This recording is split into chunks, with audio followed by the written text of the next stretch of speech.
Muito bem, pessoal. Nós hoje, então, vamos conversar sobre as anemias do grupo dos defeitos da molécula de hemoglobina, então, o grande termo de hemoglobinopatias. Primeiramente, conversando sobre hemoglobina, a hemoglobina é a principal proteína presente nas hemácias, é a principal proteína das hemácias. Ela é constituída, então, por duas partes, por um grupo prostético M e a fração globínica, as cadeias polipeptídicas. A porção das cadeias polipeptídicas, elas são quatro cadeias polipeptídicas, aqui elas estão representadas uma de cada cor, mas na verdade elas são dímeros, elas são elencadas duas a duas, a gente vai ver que no indivíduo adulto, na hemoglobina A, existem duas cadeias alfa e duas cadeias beta. Então, são dois dímeros, é um tetrâmero composto por dois dímeros. Aqui representado, então, algo extremamente básico da síntese proteica, nós temos uma sequência de aminoácidos, na sua sequência, na sua estrutura primária, e aí nós temos a formação final da molécula da proteína. Então, a estrutura primária ocorre, então, o início, né, da formatação e do enovelamento desses aminoácidos, a estrutura secundária, a estrutura terciária e a estrutura quaternária. É importante nós lembrarmos que a proteína, qualquer proteína, ela vai ter a sua função somente na sua estrutura quaternária. E como se dá essa estrutura quaternária? De acordo com a sequência de aminoácidos que nós temos, de acordo com a carga elétrica positiva, negativa ou neutra, é que nós teremos o enovelamento, a dobradura desta molécula e a formação da estrutura quaternária, que é efetivamente que tem função. Na formação da hemoglobina, nós temos, então, a regulação da expressão gênica. Nós vamos ver que do período embrionário, do período intrauterino, fetal e após o nascimento, existe um movimento e existe uma mudança no tipo de hemoglobina presente em cada uma das fases do nosso indivíduo. Então, logo após a fecundação, praticamente nos 2 primeiros meses de vida, nós temos o que nós chamamos de hemoglobinas embrionárias, como a Gower 1, a Portland 1, a Gower 2. Essas hemoglobinas são extremamente primitivas, mas vejam que elas já são tetrâmeros, elas já são dímeros, né? Já tem essas cadeias polipeptídicas, e é importante ressaltar que nesta fase já são importantes, apesar de primitivas, mas já existe uma necessidade de transporte de oxigênio, de se levar oxigênio para os diversos tecidos que estão começando a sua formação. Durante todo o período embrionário, a hemoglobina predominante, vejam que ela não é a única, a gente já vai ver a ontogenia dessas hemoglobinas, a formação, mas durante praticamente toda a fase intrauterina, do segundo mês, basicamente, até o 7º mês, a principal hemoglobina presente é a hemoglobina fetal, alfa-2, gama-2. Também a gente vai conversar sobre a importância desta hemoglobina no período intrauterino. E após o nascimento, a principal hemoglobina presente no indivíduo após o nascimento e na fase adulta é a hemoglobina A, que é constituída por duas cadeias alfas e duas cadeias beta, alfa-2 e beta-2. Também tem resíduos de hemoglobina A2 e um pouquinho de hemoglobina fetal, nós já falamos sobre isso. Muito bem, como se dá, né? Vamos parar um pouquinho nesse slide para nós entendermos como se dá a formação dessas diferentes hemoglobinas ao longo do desenvolvimento do indivíduo, né? Então, aqui no eixo do X, nós temos os períodos de intrauterino até o momento do nascimento e após o nascimento, né? Então, a gente está falando da formação de cadeias polipeptídicas, nós precisamos, então, falar sobre o componente gênico para a formação dessas cadeias. Então, nós temos dois grandes cromossomos envolvidos na síntese proteica dessas cadeias, o cromossomo 16 e o cromossomo 11. Vamos olhar lá, então, quais são os genes envolvidos no cromossomo 16.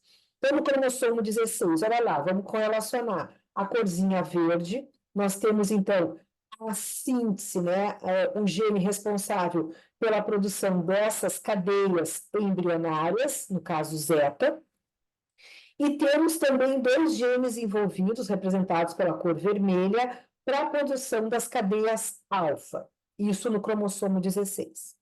Quando olhamos o cromossomo 11, existem outros genes envolvidos, olha lá. Então, eu tenho, e respeitando, a gente já pode trazer essa ideia, respeitando a ordem em que esses componentes gênicos estarão ativados. Então, preto, azul e depois amarelinho e rachurado, eu tenho, primeiro, genes envolvidos na produção de hemoglobinas primitivas, depois eu tenho a produção de cadeias delta e a produção de cadeias beta, né?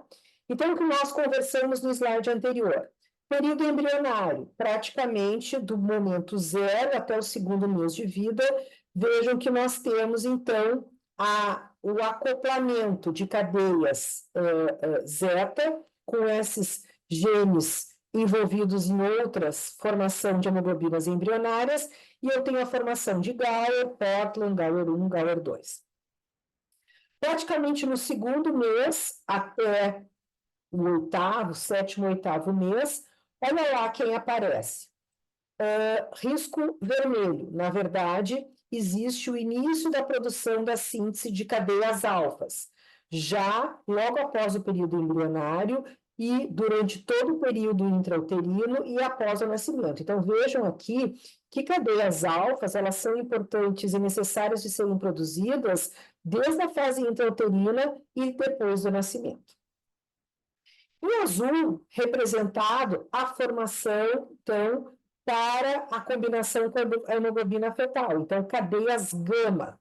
Então, como eu falei para vocês, do segundo ao sétimo, oitavo mês, a principal hemoglobina que existe no bebê é a hemoglobina fetal, que é alfa-2, gama-2, representado aqui por vermelhinho e azulzinho, tá? No final da gestação, vejam ó, que as cadeias gama, elas param, né, elas declinam a sua produção de forma, né, bastante importante, e as cadeias gamas, elas vão ser substituídas pela produção e ativação da síntese de cadeias beta, para que o vermelho com o amarelo produzam alfa-2, beta-2, que nada mais é do que a hemoglobina A, que é a principal hemoglobina após o nascimento, tá? Então, bem marcado novamente, hemoglobinas embrionárias até o segundo mês de vida, durante praticamente todo o período intrauterino, a principal hemoglobina é alfa-2, gama-2, que é a hemoglobina fetal, aqui representada, e após o nascimento, cai a síntese de hemoglobina fetal e é substituída em plenitude pela produção de cadeias beta para produzir hemoglobina A, que é alfa-2, beta-2. Então, vejam que esse componente gênico, ele tem uma formação e uma regulação muito bem elaborada. Por quê? Porque no momento em que eu tenho fase embrionária, que eu tenho ativação de genes de produção de cadeias embrionárias, no caso, a produção de cadeia gama e cadeia beta, ela está inibida. Paro de produzir cadeias embrionárias, ativa a produção de cadeias gama. Paro de produzir cadeias gama e ativa a produção de cadeias beta e delta, certo? Com isso, então, nós temos essa tabela que mostra período embrionário, fase fetal intrauterina e indivíduo após o nascimento adulto, quais são as principais hemoglobinas presentes em cada uma dessas fases. Então, novamente, né, período hemoglobinas primitivas embrionárias, né, em diferentes concentrações, mas aqui começa a entrar bastante importância. Hemoglobina fetal, né, período intrauterino, síntese plena de hemoglobina fetal. Então, vejam que do segundo mês até um pouco antes do nascimento, olha lá o que o bebezinho tem. Ele tem uma grande quantidade de hemoglobina fetal, alfa-2, gama-2, né? Ele tem resíduos, resquícios de hemoglobina A1 ou A0, hemoglobina A, que é a principal hemoglobina do adulto, e tem um pouquinho de hemoglobina A2, alfa 2, beta 2 e alfa 2, delta 2. Após o nascimento, observem que as hemoglobinas presentes no bebê e no adulto são exatamente as mesmas hemoglobinas que nós temos ali no período principal intrauterino, A, A2 e fetal. Mas o que que mudam? Mudam as quantidades. Se no intrauterino a principal hemoglobina presente era fetal, no indivíduo adulto, a principal hemoglobina presente é a hemoglobina A, ou A1 ou A0, todas elas são sinônimos, tá? Então, o indivíduo, depois do nascimento, né, a criança e o adulto, a gente tem por volta aí de uns 97, 96% de hemoglobina A. Nós temos resíduos de hemoglobina A2, na ordem de até 13,5%, e ainda fica uma parcela muito pequenininha, inferior a 1% de hemoglobina fetal. Então, se nós abrirmos uma hemácia de um indivíduo adulto, nós vamos encontrar esses três grupos de hemoglobinas dentro de uma hemácia normal. Voltando, né, para a gente já começar a discutir. Por que será que o bebê tem uma hemoglobina, né, na fase intrauterina? Por que que ele tem uma hemoglobina diferente do indivíduo adulto? Por que que a gente tem lá na fase intrauterina muita hemoglobina fetal e depois é substituída pela hemoglobina A? Tem um sentido. A hemoglobina fetal, ela tem maior afinidade pelo oxigênio. E a gente tem que pensar que no período embrionário, intraútero, existe uma baixa tensão de oxigênio, uma situação de hipóxia. Então, eu preciso de uma hemoglobina que tenha uma maior afinidade, na verdade, que ela se grude mais, que ela aproveite ao máximo o pouco oxigênio que existe dentro do sistema, e isso a hemoglobina fetal faz muito bem esse papel. Após o nascimento, e eu vou retornar aqui um slide para a gente reforçar, olha lá o que acontece, ó. Existe uma queda, uma diminuição gradativa da síntese de hemoglobina fetal e existe um aumento da síntese de hemoglobina A, certo?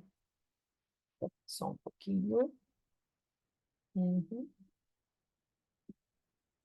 Então, a gente vai ver que o bebê nasce e a concentração de hemoglobina fetal vai caindo aproximadamente até os 6 meses.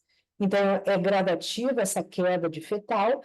E próximo a 1 ano de vida é que a gente tem esses resíduos, né? Deixa eu só. Próximo, então, depois dos 6 meses, 1 aninho de vida, é que efetivamente eu vou ter resíduos de hemoglobina fetal e uma plenitude de hemoglobina A, ok? Com isso, então, pessoal, a gente didaticamente pode conversar sobre as doenças na formação dessas moléculas de hemoglobina, principalmente envolvidas, então, na deficiência da síntese das cadeias polipeptídicas, que compõem, então, a estrutura das hemoglobinas. Nós temos três grandes grupos: as hemoglobinopatias quantitativas, as qualitativas e a persistência de hemoglobina fetal, persistência hereditária de hemoglobina fetal, né? Quem são cada uma delas, então? Quando a gente fala das hemoglobinopatias quantitativas, isso é um sinônimo de nós estarmos falando também no termo conhecido como as talassemias. O que que acontece nesse grupo? Eu tenho a formação de cadeias alfa e beta, não existe a formação de uma cadeia diferente, mas elas estão com problemas genéticos e a síntese, a quantidade dessas cadeias, elas podem estar prejudicadas. Então, existe uma deficiência na síntese das cadeias globínicas. São as cadeias que normalmente são produzidas, alfa, beta, gama, delta, mas a quantidade está sendo produzida em menor do que o necessário. Quando a gente fala nas qualitativas, a clássica é a anemia falciforme. Então, existe uma alteração estrutural na cadeia globínica. Então, a gente vai ver que existe uma mutação e as cadeias que são formadas são cadeias mutantes. Então, vamos conversar um pouquinho sobre cada uma delas. A persistência hereditária de hemoglobina fetal, ela é um grupo menos frequente no nosso meio, e a gente vai também, eu converso um pouquinho no final. Muito bem. Tanto as talassemias como as qualitativas, anemia falciforme, hemoglobina S, hemoglobina C, que a gente vai conversar, essa é a distribuição geográfica dos locais de maior incidência dessas mutações. Então, vejam, né, que em verde, rachurado em verde, a gente tem, deixa eu só mostrar aqui para vocês, não sei se aparece. A gente tem as regiões de maior incidência das talassemias. Então, olha lá, pega o sul da Europa e pega a Ásia, onde a gente tem os casos mais graves de talassemia.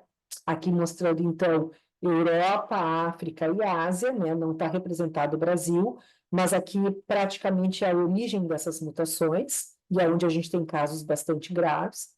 Quando a gente olha o pontilhado vermelho, é a hemoglobina S, da anemia falciforme, a zona escura preta, né, hemoglobina C, e alguma coisa de outras hemoglobinas, outras mutações existentes, tá? Mas só para chamar a atenção de vocês, então, hemoglobina S, C, altas incidências e essas mutações em regiões africanas. Temos aqui também no sul da Europa, tanto a importância das talassemias também como dessas hemoglobinopatias, e aqui na Ásia, muita talassemia, tá? Só para a gente depois trazer esses dados para como que o Brasil se coloca em relação a essas hemoglobinopatias. E aqui, então, representado exatamente isso, né? Com o movimento, com o tráfico de escravos, né, o grande contingente de escravos que nós recebemos da África, e se vocês olharem a África Central, as primeiras mutações aconteceram justamente na África, altas incidências de hemoglobina S e C, e esses escravos, então, que foram trazidos para o Brasil, para a América Central, América do Norte, Estados Unidos, eles acabaram, então, que trouxeram essas mutações, trouxeram principalmente a hemoglobina S, a hemoglobina C, para o continente americano.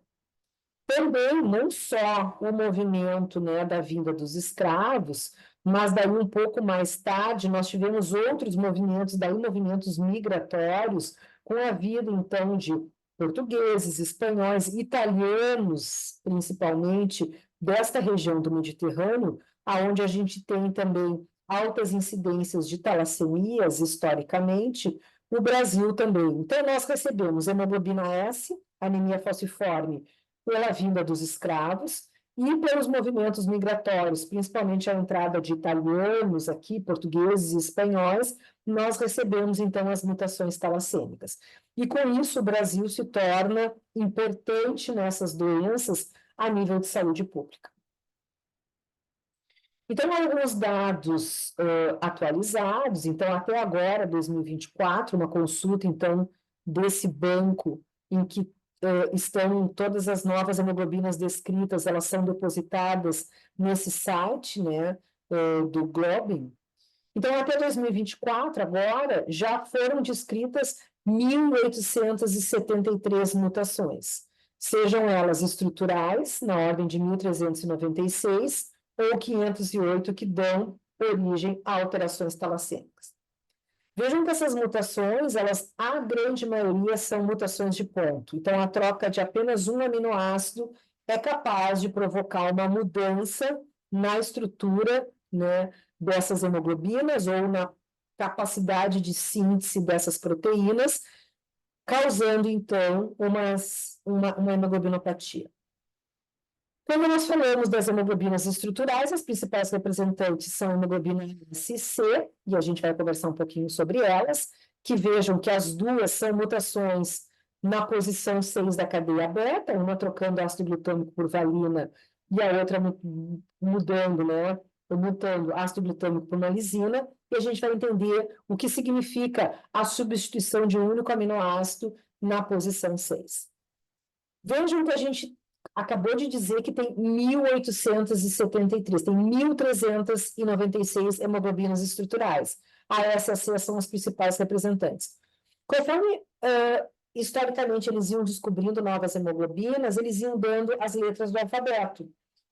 Claro que 1.300, nós terminamos o alfabeto, e hoje, então, cada vez que é descrita uma nova hemoglobina, uma nova mutação qualitativa, essa hemoglobina ela vai receber o nome do local onde ela foi descoberta. Então, com isso, nós temos, né, hemoglobina Porto Alegre, hemoglobina Guaíba. Quem estudou muito foi o pessoal da genética, ali nos anos 70, 80. Eles foram, o grupo do professor Salzano, eles estudaram muitas hemoglobinas variantes e acabaram, então, não sintetizando, né? Mas eles acabaram descrevendo hemoglobinas descritas na nossa região, Guaíba, Porto Alegre, e assim nós temos uma lista grande de hemoglobinas variantes. Vamos começar conversando, então, sobre a clássica mais importante, que é a hemoglobina S.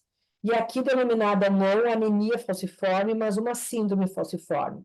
Porque a gente vai ver, olha aqui embaixo, aqui, a hemoglobina S, ela pode estar com diferentes combinações. Eu vou passar o slide seguinte, só para... Então, olha lá, a herança, ela é mendeliana, né? Então, lembra que nós vimos lá na composição genética que nós temos dois cromossomos envolvidos na síntese dessas proteínas, então a gente tem que lembrar que a produção de cadeia beta, eu recebo uma cadeia beta do pai, uma cadeia beta da mãe.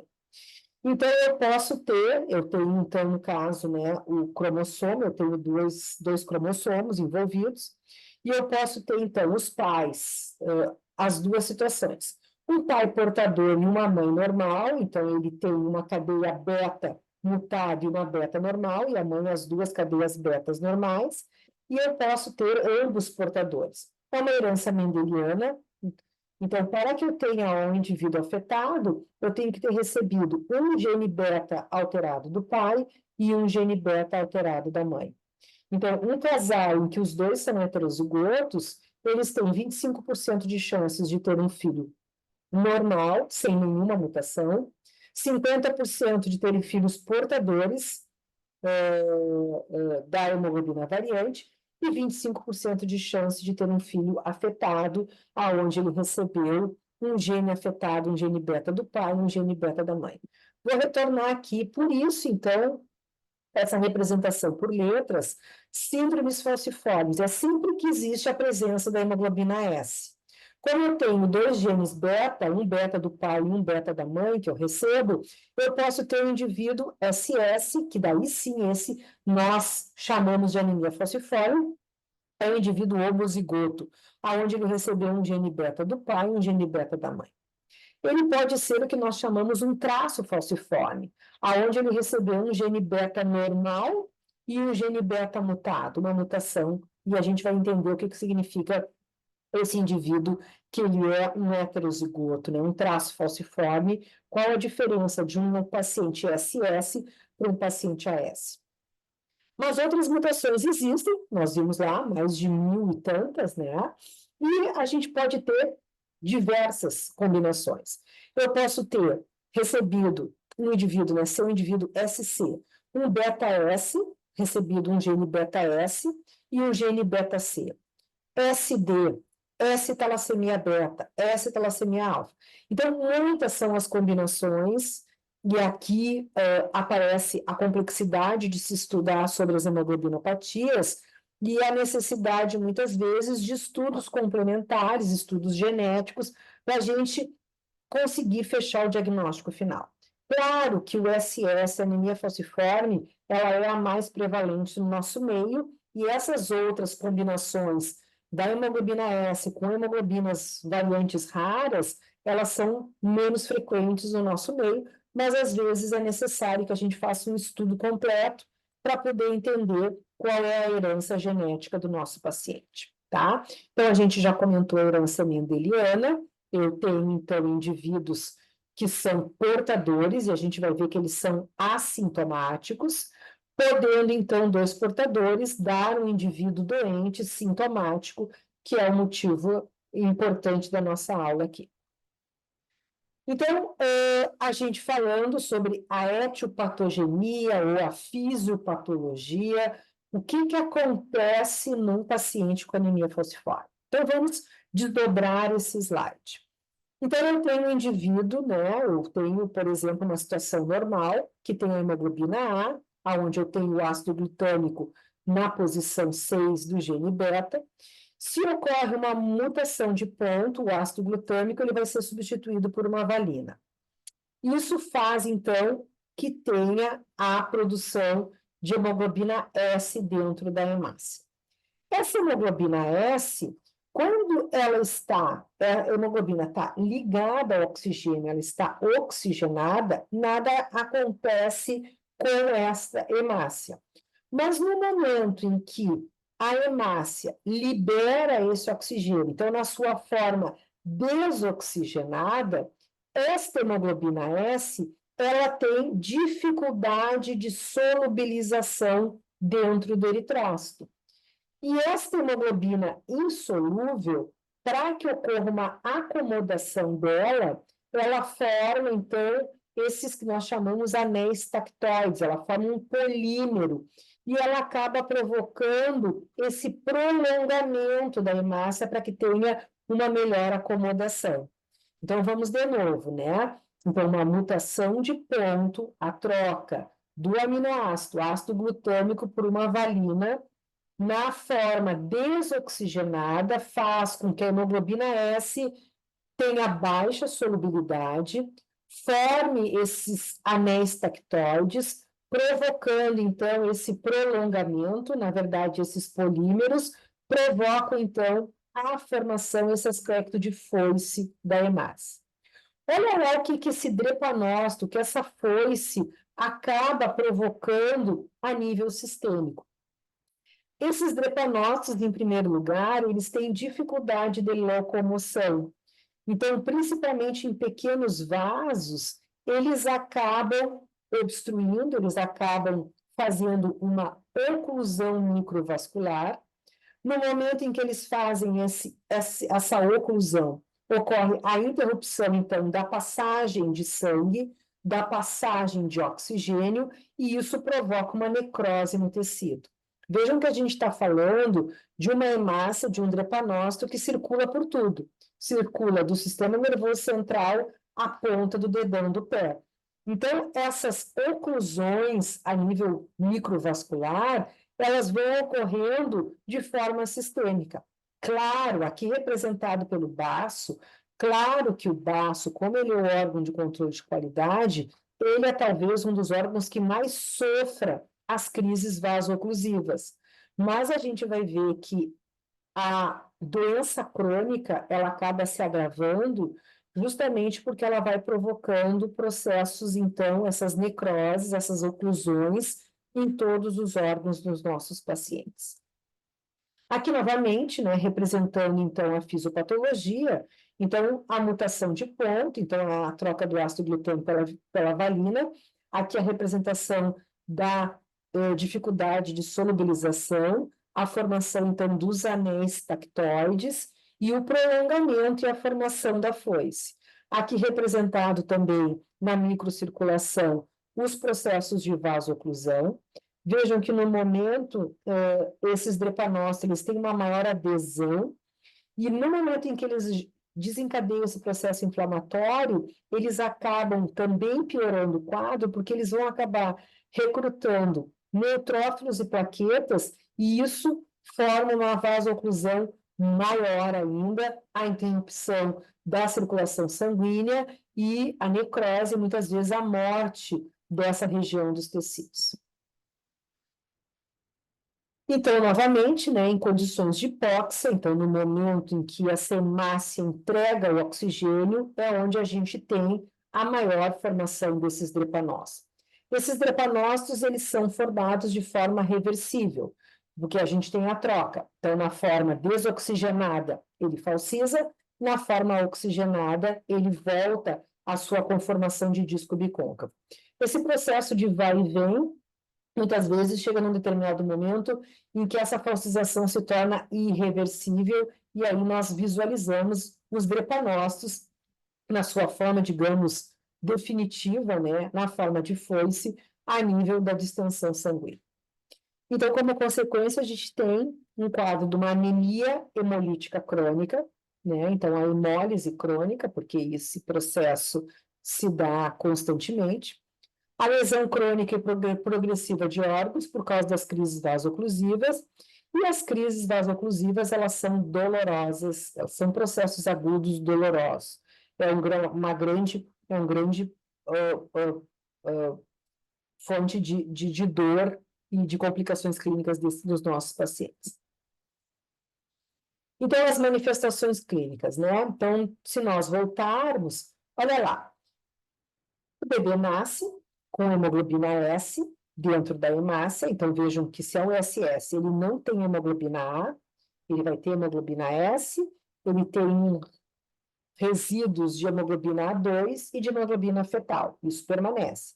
Mas ao invés de ter hemoglobina A, ele tem totalmente a hemoglobina S. Mas a gente tem que lembrar que depois do nascimento, a hemoglobina fetal ela vai caindo gradativamente e a síntese de cadeias beta vai aumentando gradativamente. Onde é que está a mutação de ponto? Está na cadeia beta. Então, a hemoglobina fetal, que está desaparecendo da sua formação, ela não tem mutação, mas a diminuição. Então, no momento do nascimento, o bebezinho ele está repleto de hemoglobina fetal, porque isso vai sumindo ao longo dos 6 meses. Então, a gente diz que ele tem a proteção pela hemoglobina fetal. Isso significa que, praticamente até os 6 meses de idade, essas crianças elas não têm manifestações clínicas.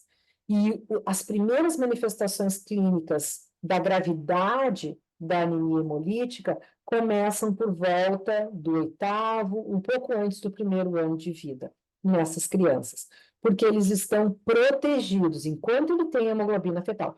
Vejam que a gente viu que a hemoglobina fetal, ela existe no período intraútero, ela é importante porque ela tem maior afinidade pelo oxigênio.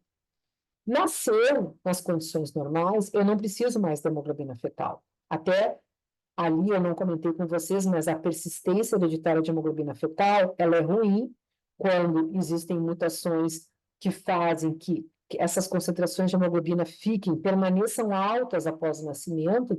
Isso é prejudicial para o nosso paciente, na situação não da anemia falciforme. Por quê? Porque depois do nascimento eu não preciso de uma hemoglobina que se grude ao oxigênio, né? Mas no caso de um paciente com anemia falciforme, o que ele vai produzir depois do nascimento? Hemoglobina S.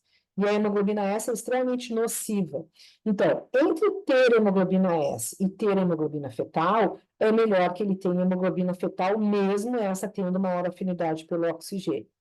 Após os 6, 8 meses, em que some a hemoglobina fetal, para de produção, aí que a plenitude da expressão da hemoglobina S, a gente começa com as manifestações clínicas. E quais são essas manifestações clínicas, né? Esplenomegalia, o baço, a gente já demonstrou, ele é o que mais sofre, ele já faz esse trabalho de controle de qualidade, e o drepanócito passando, obstruindo, né? O baço vai encrencar com o drepanócito, ele vai hemolizar esse drepanócito, o drepanócito vai fazer a crise vasoclusiva. Então, esses pacientes têm esplenomegalia, né? Começam a ter os quadros de esplenomegalia. E as crises vasoclusivas, ao longo da vida desses indivíduos, elas só vão piorando a qualidade de vida dos pacientes. A síndrome Montel, uma outra manifestação clínica, que vocês imaginem que as crises vasoclusivas, principalmente nas extremidades, aonde a gente tem mais microcirculação, pontas de dedos, das mãos, dos pés, mais difícil, numa situação normal, já é da hemácia circular. Imaginem ela na forma de foice. Então, eles fazem obstruções, principalmente das articulações das mãos, joelhos, das extremidades e dos pés.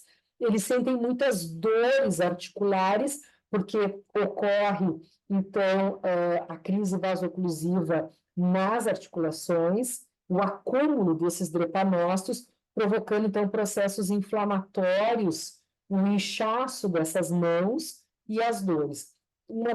Dos tratamentos paliativos é manter mãos e pés aquecidos, tentando minimizar, então, o acúmulo desses drepanócitos nessa microcirculação, nessas articulações. Isso são as síndrome mão-pé que eles acabam acontecendo nesses pacientezinhos. E as crises nos ossos, nas articulações, é a mesma coisa, né? Lembra que a gente tem um sistema hematopoético dentro dos ossos. Se isso começa na primeira infância, eu tenho também um osso que está se formando. Ele deveria ter um ambiente saudável para se formar de forma saudável. E, na verdade, eu tenho um sistema extremamente ativado, fazendo uma eritropoese elevadíssima. Por que eu estou tendo? Uma anemia hemolítica, uma grande destruição na periferia. Se eu tenho destruição na periferia, eu estou dando sinais para a medula óssea para ela aumentar a sua produção. Então, já no primeiro ano de vida, eu tenho uma criança produzindo dentro de um osso. Isso dá malformações ósseas, que a gente vai ver algumas fotos, tá? Outras manifestações clínicas, elas, como eu comentei com vocês, né? O drepanócito, ele circula do sistema nervoso central à ponta do dedão do pé. Então, ao longo da vida desses pacientes, eles vão fazendo essa anemia hemolítica crônica. E as crises vasoclusivas, elas vão deteriorando os órgãos.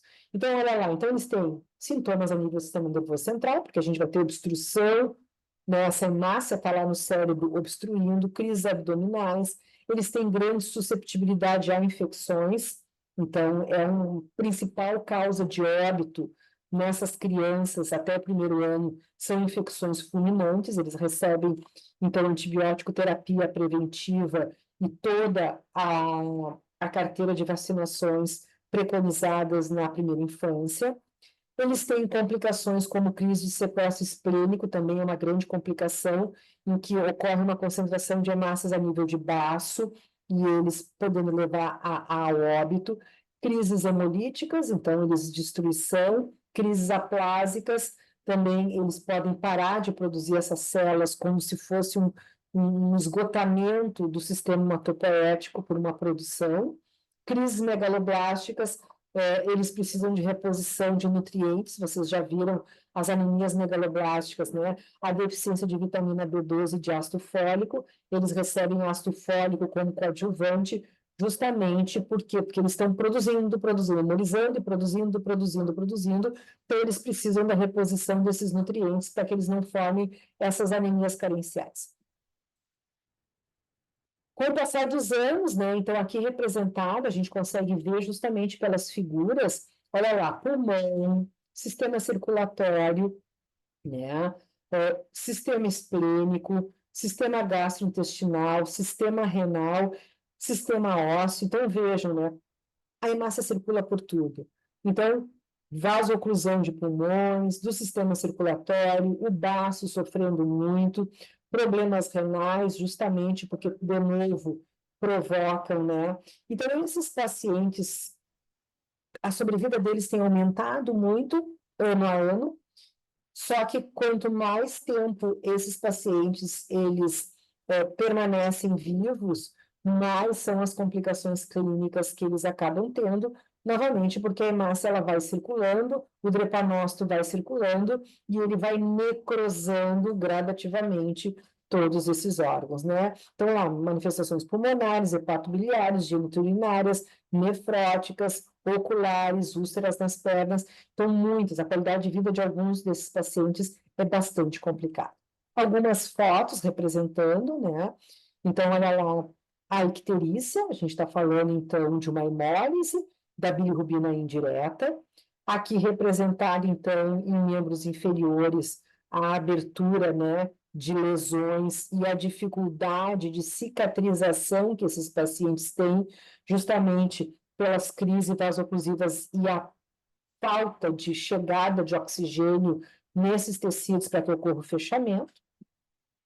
Aqui o que eu comentei com vocês das crises mão e pé, o acúmulo desses drepanócitos, então, a nível dessas articulações, principalmente nas mãos, isso dão processos inflamatórios, inchaços e crises dolorosas. Prolongamentos ósseos, então malformações ósseas são bastante frequentes nesses pacientes, justamente por esta hematopoese, eritropoese elevada que está acontecendo e um osso não saudável, então, a nível de crescimento, ok? Achados laboratoriais para nós, em termos de hemograma, a gente vem conversando isso na prática. Esses pacientes, eles são sempre anêmicos, a gente aqui está falando do paciente com anemia falciforme clássico. Vejam que eles não passam de 10 de hemoglobina. As hemácias são de tamanho normal e cor normal, normocíticas e normocrômicas. O hematócrito é baixo também, né? Eles têm hemoglobina baixa, têm hematócrito baixo, eles tendem a ter os leucócitos um pouquinho mais elevados que o normal, talvez porque eles façam essas infecções recorrentes. As plaquetas tendem a ser um pouquinho aumentadas também, e anemia hemolítica, né? Então, conforme esperado, retique alto. Eles têm reticulocitose, porque, né, da gente lembrar lá da eritropoese, né, do controle da eritropoese. Eu tenho um drepanócito aqui fora que está sendo destruído, isso passa pelo rim anemia, é dado sinal para a medula óssea para compensar uma anemia periférica, a medula recebe a informação, aumenta a produção. Qual é o grande problema na anemia falciforme? Ela vai aumentar a produção? Vai, mas a hemácia que está saindo da medula óssea sai com uma hemoglobina doente, continua saindo com hemoglobina S. Essa hemoglobina S, aqui fora na periferia, se transforma em foice, né, hemolisa, e a gente tem o processo de uma hemólise crônica. E a reticulocitose é um achado importante nesses pacientes. Aqui a representação, então, do nosso hemograma, a presença do drepanócito, e a gente tem um hemograma clássico na anemia falciforme, a gente também tem comentado isso em aula prática, a presença, então, da foice, então cuida lá, né, sempre que tiver as pontas, e os achados que andam em conjunto, a presença de hemácias em alvo é muito frequente de nós encontrarmos nesses hemogramas. Eu posso encontrar policromatofilia por causa do reticulócito, eu posso encontrar corpúsculos de Raul-Joly, porque eles fazem essas autoesplanectomia, e, então, é drepanócito, alvo, policromatofilia, Raul-Joly e, às vezes, eritroblastos, porque eles fazem anemias importantes. Tratamento, vou começar pelo final, né?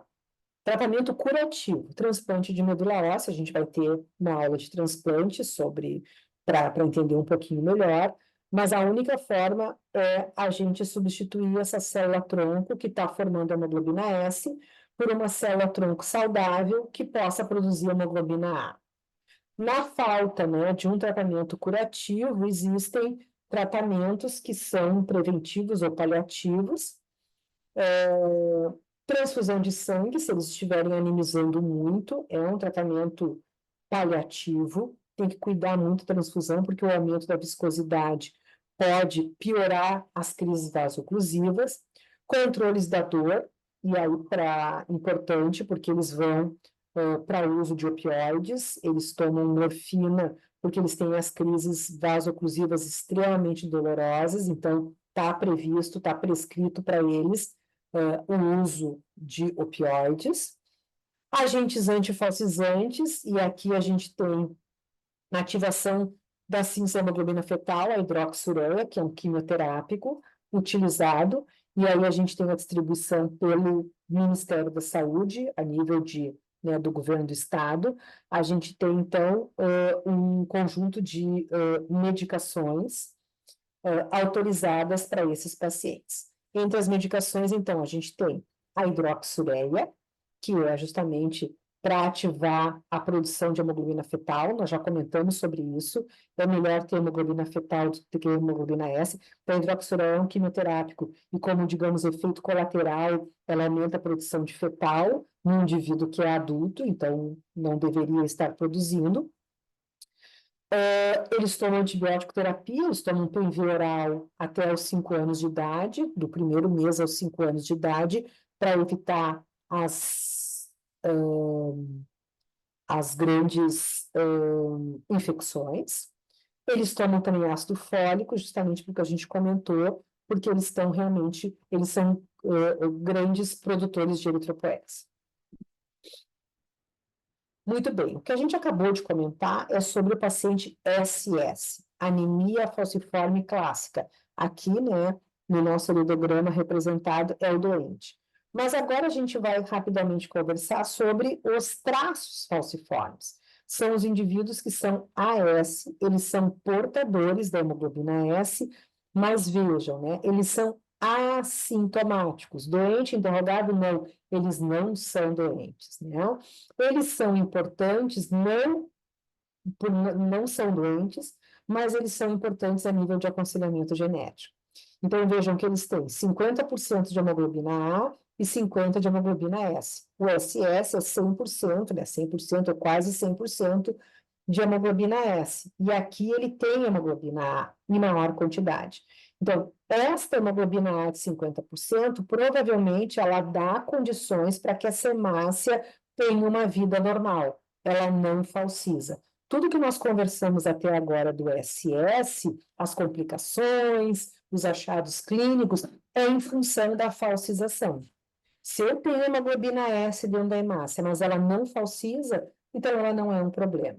Mas ela se torna importante, olha lá, casal AS-AS tem 25% de risco de ter um filho com uma doença grave. Eles não são doentes, eles são indivíduos normais, mas o filho pode ter uma anemia hemolítica importante.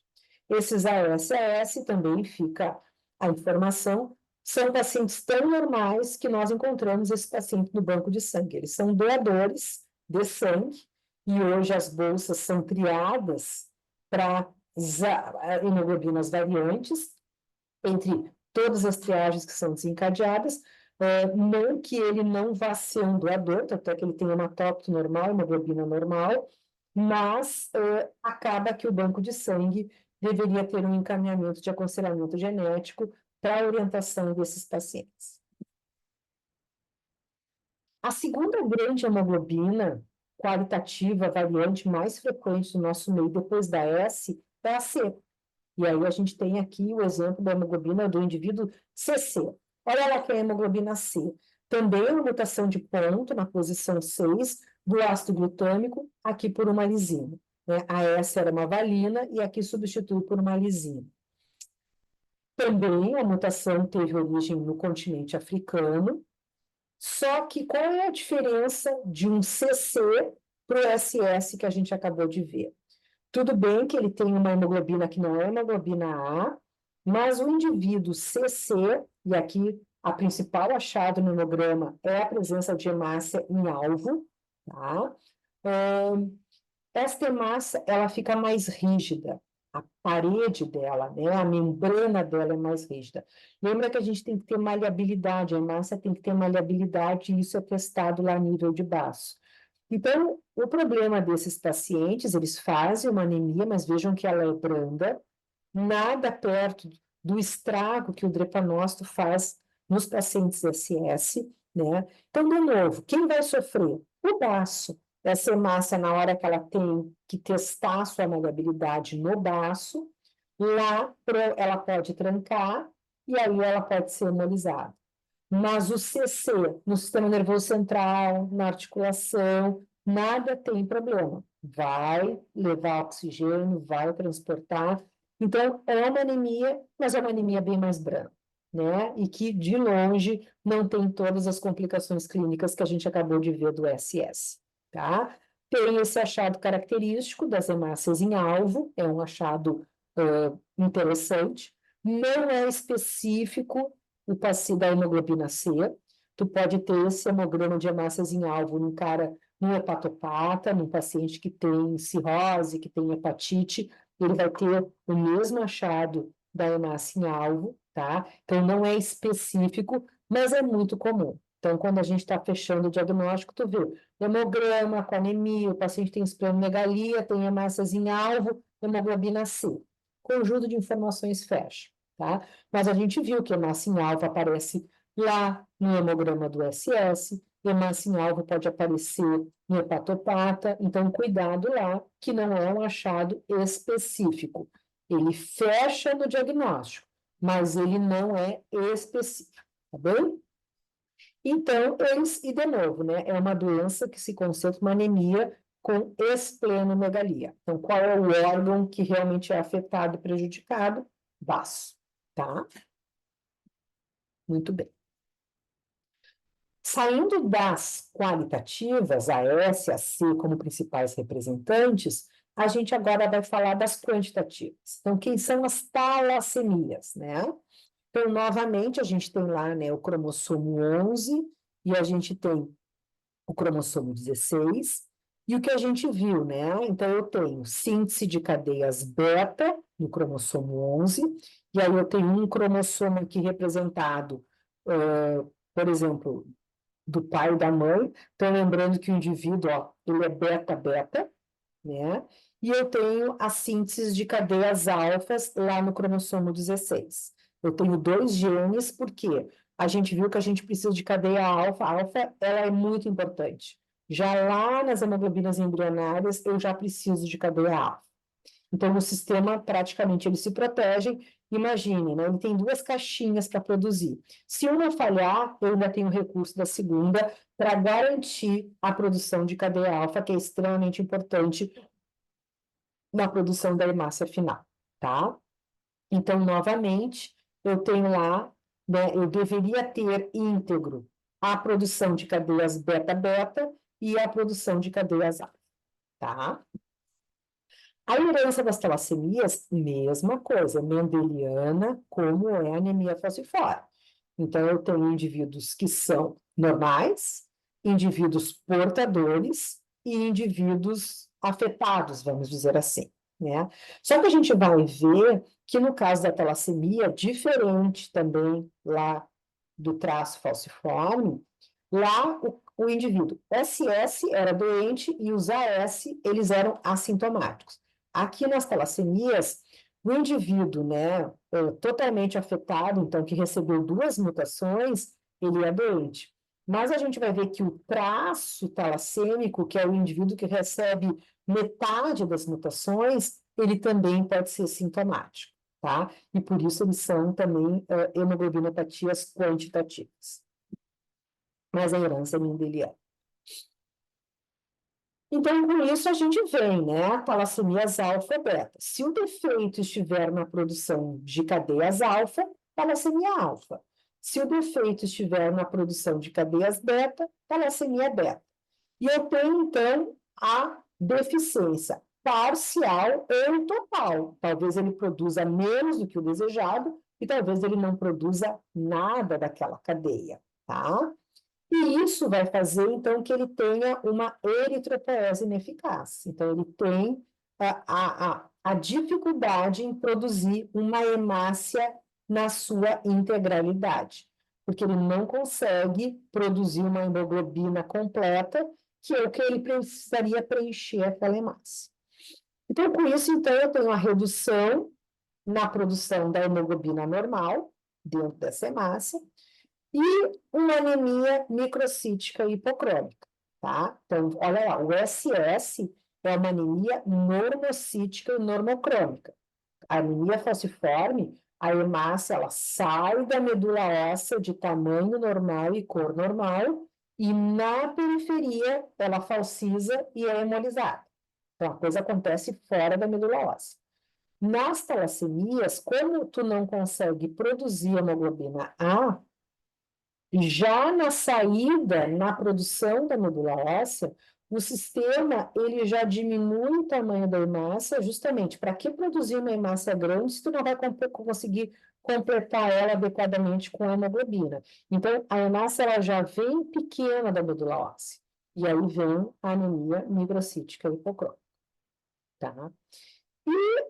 Outra coisa importante que a gente vai ver é que essas cadeias, né, a produção dessas cadeias, alfa, beta, gama, elas têm que se completar na sua plenitude. Não pode sobrar cadeia solta dentro da hemácia ao longo da eritropoese. Se essas cadeias sobrarem, elas vão provocar um desequilíbrio, e aí mexe na estrutura, mexe na flexibilidade, a formação de inclusões. Então, toda a alteração que acontece nas talassemias é justamente pelo desequilíbrio na complexação dessas cadeias que acaba acontecendo nas talassemias, né? Então, novamente lembrando lá, que em relação às cadeias beta, né, tem uma caixinha beta, um gene beta do pai e uma da mãe, e em relação às cadeias alfas, tem duas em cada cromossomo. Então, é duas do pai e duas da mãe. Olha lá. Então, aqui, né, representado a representação normal. Então, eu tenho a produção dois alfas, quatro genes alfas, né, e dois genes beta, cromossomo 16 e 11. Olha lá quando eu falo de alfa-talassemia. Alfa-talassemia, menos produção de cadeia alfa. Aqui a situação normal, complexação normal, né? Todas as cadeias alfas, elas vão ter que ser usadas ou se complexando com beta, com delta ou com gama. Produzir hemoglobina A, A2 e fetal. Então, isso aqui não sobra ninguém. Todo mundo está produzindo quantidade adequada. Mas se eu tenho uma alfa-talassemia, olha lá, existe uma redução, aqui no caso parcial, da produção de cadeias alfas. Estou produzindo normal beta, gama e delta. O que vai acabar acontecendo? Provavelmente, ó, vão sobrar cadeias beta que não encontraram a quantidade de cadeia alfa para se complexar. Essas cadeias beta livre, elas vão se complexar entre elas e vão formar, então, no caso, esses tetrâmeros de beta 4. E aí vão formar uma nova hemoglobina, que é a hemoglobina que nós chamamos de hemoglobina H, certo? Isso, de novo, né? Para evitar que cadeias fiquem soltas, livres, dentro da hemácia que o sistema não permite. Então, isso é a alfa-talassemia. A beta-talassemia, a ideia é, olha lá, existe, então, ou uma redução parcial, ou até uma ausência total de produção de cadeia beta, que já dá para a gente pensar que é uma situação mais grave. Quando a redução é parcial, eu tenho normal, gama e delta. Olha lá o que vai acabar acontecendo. Sobra alfa. Sobra a cadeia alfa, ela tem que ter alguma finalidade, né? E aí, essas cadeias alfas, elas vão precipitar dentro da hemácia e vão produzir os corpos de Heinz, que isso também é nocivo, é ruim para a hemácia, tá? Numa situação mais grave, né, uma mutação mais grave, olha, não existe nada de formação de cadeia beta. E eu precisaria de beta para formar a tal da hemoglobina A, que é a principal. Alfa 2, beta 2 é a minha hemoglobina A, que é a hemoglobina principal no adulto. E aí o indivíduo tem uma mutação que não forma nada. Então, obviamente que a situação é grave, sobra muita cadeia, mesmo que tenha gama e delta, elas não vão conseguir utilizar esse excesso de cadeia alfa, e aí muito mais a formação de corpos de Higgs. Vejam que alguma coisa pode ser compensada, né? Dessas cadeias alfas, elas podem tentar se ligar a gama e delta, aumentar a fetal, aumentar a 2, mas mesmo assim elas acabam sobrando, e é isso que é extremamente nocivo para o nosso paciente. Vejam que a gente está falando de alterações quantitativas, né? Então, a gente viu lá também um dos primeiros slides, a gente tem aí quase 500 mutações descritas entre as talassemias. Então, olha o que está representado nesse desenho, né? Depende da mutação. Pode ser que eu tenha uma mutação leve, e a diminuição, isso falando da beta-talassemia, ó, existe uma redução pequena da produção, mas eu produzo uma quantidade X de cadeia beta, sobra um pouquinho de alfa. Vejam que clinicamente vai ter uma compensação, mas provavelmente é um paciente que às vezes a gente até nem percebe que ele tem uma talassemia. Talvez eu tenha uma mutação mais severa, né? E aí eu tenho uma redução maior da produção de cadeias beta. E aí eu tenho mais alfa livre, mais corpos, mais presença de corpos de raiz. Então, olha lá, vai aumentando o grau da minha anemia. Aqui eu já tenho uma anemia microcítica e hipocrômica bastante evidente. Vejam que eu tenho um pouquinho de bilirrubina e eu tenho esplenomegalia. Então, esse paciente ele já é clinicamente mais comprometido do que o anterior. E claro que o terceiro estágio, que é aquele beta zero, né, que ele não produz nada de cadeia beta, obviamente que é uma anemia mais severa, 4 cruzes, tenho mais bilirrubina e tenho mais esplenomegalia. Então, estudar talassemia, desculpe, depende da mutação que a gente está conversando. Tem mutações leves, que praticamente passam desapercebido nos pacientes, e tem mutações muito graves, quase algumas incompatíveis, né, com a manutenção da vida, que a gente já vai ver nesses pacientes. Olha lá a fisiopatologia de uma talassemia. Então, eu tenho uma hemácia normal e aqui eu tenho uma hemácia com uma talassemia beta. O que significa isso? Significa, então, a produção menor de hemoglobina A, mas mais importante, né? A sobra de cadeias soltas, de cadeias livres dentro da hemácia. E isso provoca uma deseritropoese. Isso tudo acontecendo, né, dentro dos ossos, essa precipitação dessas cadeias soltas vão provocar, então, um defeito na nossa hemácia. A gente tem um baço, então, que vai acabar também reconhecendo essas inclusões, esses agregados, e vai desencadear, então, a destruição dessa hemácia. A destruição aqui fora desencadeia uma anemia, né? Essa anemia, muitas vezes, esses pacientes, vejam como ele tem uma eritropoese ineficaz, esse quadro de anemia aqui fora, ele vai ter que receber transfusões sanguíneas para compensar o quadro de anemia. Ele tem a falta de utilização de ferro, justamente porque ele não consegue fazer uma eritropoese eficiente, então sobra ferro para esses pacientes, porque ele não está sendo utilizado. Tem excesso de ferro, porque ele também está recebendo ferro pelas bolsas de sangue.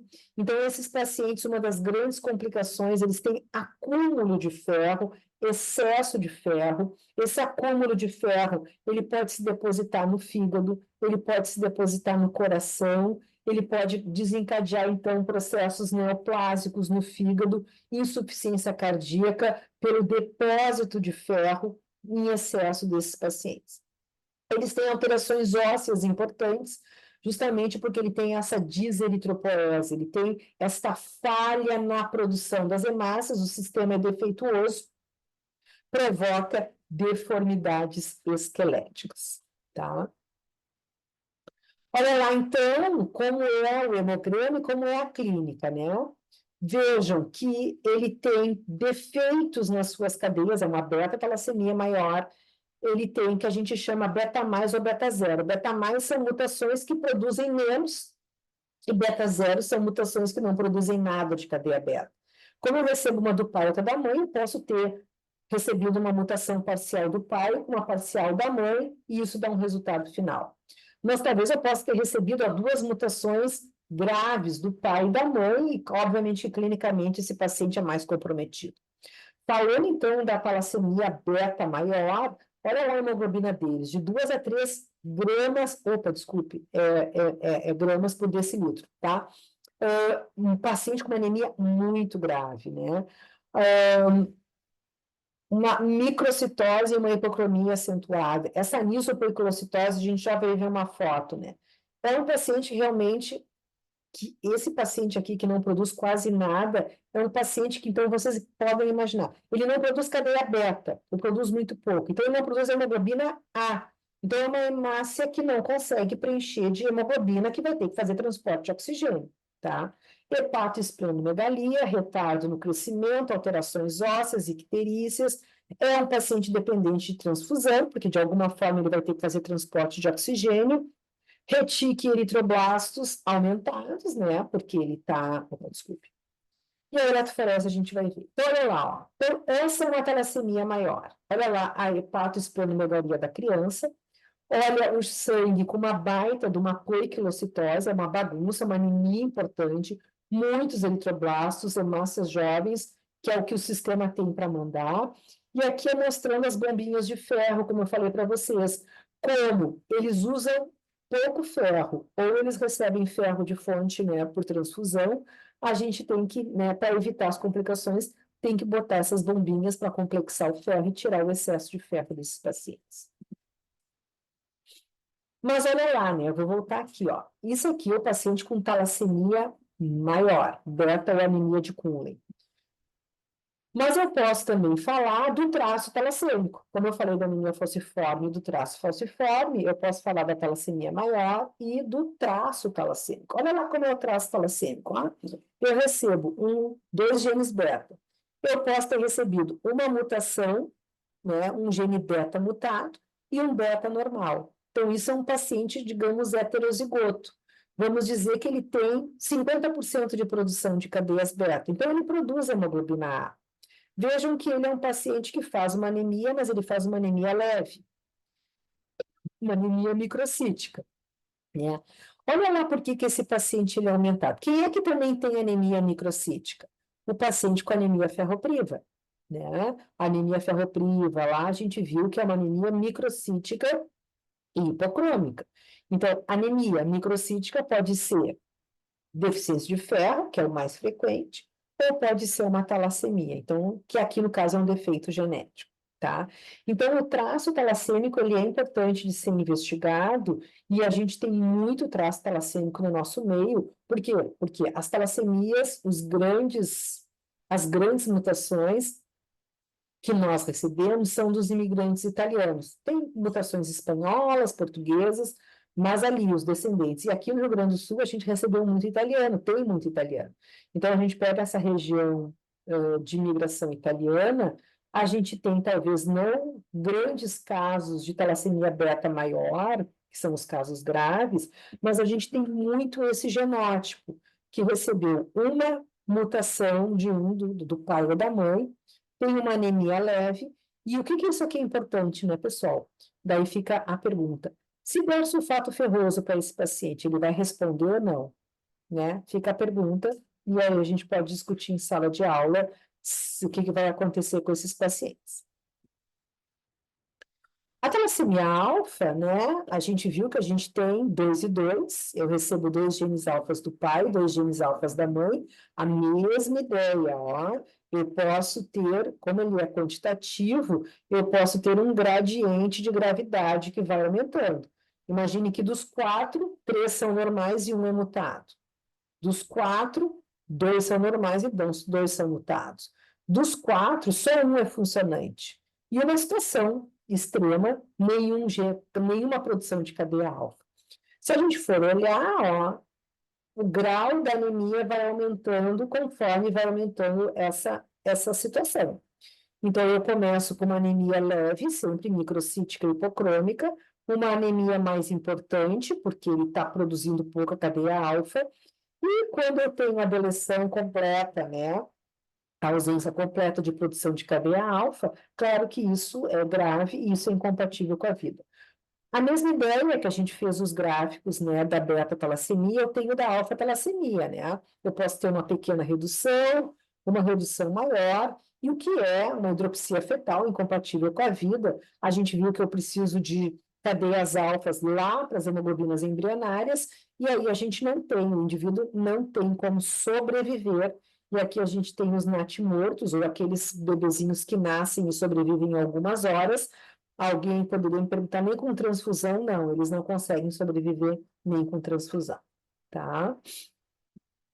Certo? E só para a gente falar um pouquinho de diagnóstico, nós exploramos isso um pouquinho melhor na outra disciplina, né, na Hemato 2, para quem quer aprofundar esses estudos, mas a gente vai trabalhar sempre com a ideia como são os hemogramas e alguma coisa de diagnóstico. Então, vamos olhar lá, né? Então, anemia falciforme, aqui eu estou falando do SS, o clássico, o doente clássico. Então, vamos ver o hemograma dele, né? A gente viu a hemoglobina, normalmente não passa de 10, então ele tem uma anemia importante. Essa anemia, tamanho e cor, normocítica e normocrômica. Lembra que a hemácia sai normal da medula e, ao cair na corrente circulatória, ela forma a foice. E agora, como eu estou falando, então, né, do hemograma no sangue periférico, o que que a gente classicamente pode encontrar no paciente com anemia falciforme? Em maior quantidade ou menor quantidade. O hidropanócito, que é a hemácia em foice, As hemácias em alvo são bem frequentes de nós encontrarmos em conjunto. A policromatofilia, porque a gente viu que eles têm reticulócitos aumentados. A anisocitose, eles vêm sempre com uma leve variabilidade de tamanho. Eritroblastos, hemácias nucleadas jovens, comumente a gente encontra, alguns raros, né? O reticulócito quantificado separadamente é aumentado, né? E o fator do reticulócito. Então, isso é o clássico que a gente acaba encontrando: DREPA, alvo, policromatofilia, eritroblastos, e pode encontrar também corpúsculos de Hall-Joly. O leucócito pode estar aumentado, a plaqueta pode estar um pouquinho aumentada, né? Normalmente está aumentada, e a contagem de reticulócitos sempre elevadas, certo? E a bilirrubina, uma anemia hemolítica, essa massa destruída, é rico em bilirrubina indireta, que é o clássico das anemias hemolíticas. Isso é o hemograma clássico da anemia falciforme. Como que eu encontro drepanócitos no sangue periférico? Como que eu confirmo que isso, né? Como que eu posso saber se isso é homozigoto, qual é a combinação? Através de sistemas de eletroforese de hemoglobina. Do mais básico, uma eletroforese convencional, ou sistemas que a gente tem mais sofisticados hoje, que é um HPLC, uma focalização isoelétrica, uma eletroforese capilar, enfim, métodos cromatográficos, métodos de separação dessas diferentes hemoglobinas, normalmente de acordo com a carga elétrica que essas hemoglobinas têm, tá? Então, a gente explora isso um pouquinho melhor, com mais profundidade, numa outra disciplina. Aqui é importante, então, vocês saberem que um hemograma com drepanócito se confirma através de métodos cromatográficos, através de uma eletroforese de hemoglobina, aonde eu vou caracterizar, então, a presença da hemoglobina S em maior quantidade ou em grande quantidade. Sempre tem um A2 e sempre tem hemoglobina fetal, certo? Isso é o clássico de um SS. Nós comentamos que o AS é o portador, né? O portador, né? Traço falciforme. Olha lá como se dá, como que a gente vai voltar, ó. Quando eu tenho SS, o pico predominante é de hemoglobina S, e quando eu tenho o portador, eu tenho um pico de hemoglobina A, 50%, e um pico de hemoglobina S, 50%. Então, ele recebeu uma beta normal e recebeu uma beta S. Sempre eu tenho hemoglobina fetal e eu tenho hemoglobina A2, né? Então, isso é um confirmatório. Aqui que é bastante importante, lembrando que hemograma de um AS, olha lá, normal. Ele é portador do gene S, mas ele não tem drepanócitos do sangue periférico. Ele não tem anemia. O hemograma clássico de um SS, ele é anêmico, ele tem drepanócitos, ele tem alvo, ele tem policromatofilia. Então, aquelas perguntas, né? AS, tem drepanócito no sangue periférico? Não, SS tem. AS, como é o reticulócito no sangue periférico? Reticulócitos normais. Como é o reticulócitos do SS? Reticulócitos aumentados, tá? Então, é bem importante a gente entender a diferença. Esse cara está no banco de sangue doando, esse cara está no banco de sangue recebendo, certo? Olha lá o CC, que a gente viu que aparece, que pode aparecer as hemácias em alvo, e aí aqui também um cromatograma de um paciente AC, um portador de hemoglobina C, 50% de A, 50% de C. Muito bem. Das quantitativas, como é o hemograma da talassemia, né? E principalmente do traço talassêmico. Então, eu tenho hemoglobina baixa, anemia. E aí, tudo bem, a gente vem estudando as anemias. Tamanho e cor, VCM baixo, anemia microcítica e talvez hipocrômica. Microcítica e hipocrômica com anisocitose. Aniso, micro e hipo. Pode ter uma poiquilocitose. E olha lá o que às vezes aparece nesses pacientes com talassemia, o pontilhado basofílico, tá? Pode ter também bilirrubina indireta, porque essa é uma eritropoese ineficaz, leucócito normal, plaqueta normal. Então, qual a importância deste hemograma? Esse pode ser um hemograma clássico de ferro, como pode ser um hemograma clássico de talassemia. Claro que o pontilhado basofílico pode ajudar como um fator diferencial, porque ele é muito frequente nas talassemias, certo? Em termos de diagnóstico, então, eu tenho no hemograma anemia microcítica hipocrômica, preciso fazer o diagnóstico diferencial entre a anemia ferropriva e uma talassemia. Claro que tem todo o status férrico, que vai nos ajudar para ver os estoques de ferro, ferritina, como que está, e a eletroforese de hemoglobina também vai ajudar no diagnóstico final. Por quê? Esse é o indivíduo que tem lá o hemograma microcitose e hipocromia, e ele vai ter uma dosagem de A2 aumentada, ou às vezes de fetal. Então, lembra, né? Ele tem uma beta-talassemia, ele tem menos produção de cadeias beta, sobra alfa. A alfa, ela vai se ligar a delta ou a gama, então ela vai compensar na A2 ou na fetal, e por isso, através do cromatograma, eu vejo um cromatograma em termos normais, só hemoglobina A, mas em termos quantitativos das frações, eu vejo que elas estão alteradas. Tá bem? O traço talassêmico, né? Então, novamente, importante essa diferenciação com a anemia ferropriva, porque esses dois grupos de anemias, eles são microcíticos e hipocrómicos. Certo? Então, pessoal,